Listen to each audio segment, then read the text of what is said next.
Sir இந்த கருத்து கணிப்பு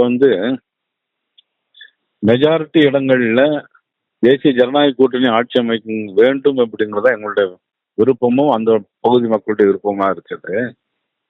இது எப்படின்னா, மத்தியில் இருக்கக்கூடிய நம்ம பாரத பிரதமர் நரேந்திர மோடி அவர்களுடைய தலைமையில் இருக்கிற தேசிய ஜனநாயக கூட்டணி அந்த மக்களுக்கு இதுவரையிலும் செஞ்ச நன்மைகள், அந்த மக்களுக்கு இந்த நாட்டு மக்கள் மீது இருக்கின்ற இந்த நாட்டு பற்று, பாசம் எல்லாத்தையும் பார்க்கும்போது இன்னும் அதிகப்படியான இடங்களில் 140ங்கிறது 150, 60 இடங்களுக்கு மேலாக வெற்றி பெறும்ங்கிறதா எங்களுடைய நம்பிக்கையுமா இருக்கிறது சார். சார், ஆனா இந்த கருத்து கணிப்பு என்பது எல்லாமே பொய்யாக தான் இருக்கும். தேர்தல் ரிசல்ட் வரும்போது தான் எங்களுடைய உண்மையான உழைப்பு என்னன்னு தெரியும். மக்கள் யாருடைய ஆதரவு குடுக்குறதுங்கிறதெல்லாம் எதிர்க்கட்சி சொல்றாங்க. இந்த விமர்சனத்தை எப்படி சார் பார்க்குறீங்க? எதிர்க்கட்சிகள் எப்பொழுதுமே அவங்களுக்கு சாதகமான சூழ்நிலை ஒன்று சொல்லுவாங்க. அப்புறம் ஜெயிச்சு வந்த பிறகு வேற மாத்தி சொல்லுவாங்க. அதுதான் இப்ப நடந்துகிட்டே இருக்கு. ராகுல் காந்தி அதுதானே சொல்லிட்டு இருக்காரு. சார், இப்போ எஸ்ஐஆர் தொடங்கி பல்வேறு விவகாரங்களை முன் வச்சு தான் பீகார்ல தேர்தல் கேம்பெயினை எதிர்க்கட்சியினர் முன் வச்சாங்க. இப்போ அவங்க சொல்லக்கூடிய கருத்துக்கள் அந்த பகுதி மக்கள் கைவிட்டுட்டாங்கன்னு நினைக்கிறீங்களா?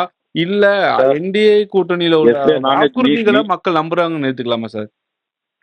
சார், எஸ்ஏஆரை பொறுத்தவரை 2000க்கு முன்னால 10 தடவை நடந்திருக்கு. அப்பெல்லாம் இதெல்லாம் வாயே திறக்கல. அப்பெல்லாம் இவங்கெல்லாம் உயிரோட தான் இருந்தாங்க எல்லாரும். அதுக்கு பிறகு நடந்திருக்கு சார், ஒரு 2 வாட்டி நடந்திருக்கு. அப்பவும் உயிரோட தானே சார் இருந்தாங்க இவங்கெல்லாம். அப்பெல்லாம் தப்புன்னு சொல்லல, இப்ப ஏன் சார் தப்புன்னு சொல்றாங்க? அப்ப உயிரோட தானே சார் இருந்தாங்க எல்லாரும்.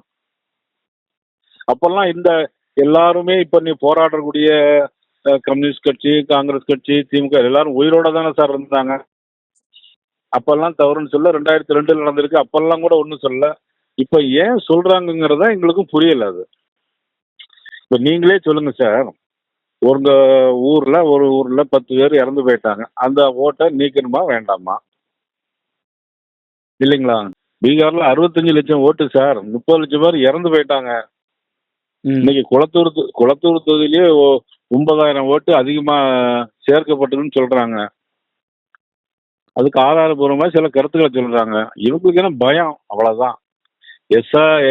எஸ்ஐஆர்னு சொன்னாலும் பயம், அண்ணா யூனிவர்சிட்டியில சார்ன்னு சொன்னாலும் பயம்.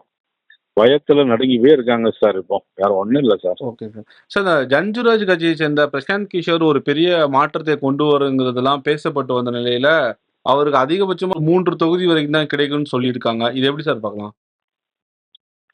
சார், அதை பத்தி நம்ம கருத்தே சொல்ல முடியாது சார். அவங்க எல்லாம் பிரசாந்த் கிஷோர் எல்லாம் அதை பத்தி என்ன சொல்றதுக்கு ஒண்ணுமே இல்லை சார். விடுங்க. Okay sir. சார், இப்போ அடுத்து வரக்கூடிய ஒவ்வொரு மாநில தேர்தல்கள்ல இந்த மாதிரியான தேர்தல் கருத்து கணிப்புலாம் வரப்போகுது. உங்களுடைய அதோட வியூகம் எப்படி இருக்கும்? இது மூலமா பாஜக இந்திய நாடு மக்களுக்கு, குறிப்பா தமிழ்நாட்டு மக்களுக்கு என்ன சார் சொல்ல வராங்க? சார், என்ன பொறுத்தவரையிலையும் தமிழக பாரதிய ஜனதா கட்சியை பொறுத்த மட்டிலும் நாட்டுக்கு நல்லது செஞ்சவங்க, நல்லது செஞ்சுட்டு இருக்கவங்க ஆட்சி தொடரணும், அவ்வளவுதான். நாட்டுக்கு மக்களுக்கு தேவையில்லாத விஷயங்களை செய்யறது, மக்கள் பேர சொல்லி தன்னுடைய மக்களுக்கு காரியங்கள் செய்யறது, இந்த மாதிரி ஆட்சி இருக்கக்கூடாது, அவ்வளவுதான் சார். Okay sir.